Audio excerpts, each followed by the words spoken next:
Hello Clever Cubs, welcome to Clever Cub by Aisha. Today we are going to learn something very important, emotions. Do you know what are they? Emotions are the feeling inside us. Let's explore them one by one. When you get a gift or ice cream, what do you feel? You feel happy. When your toy breaks or your friends say bye, you feel sad. When something goes wrong or you can't find your toy, you feel angry. When something amazing suddenly appears, you feel surprised. When the light goes off and it's dark at night, you feel scared.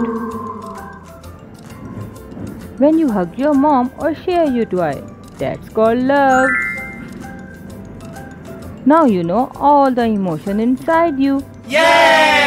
For more learn and fun, subscribe to Clever Cub by Aisha. Bye bye.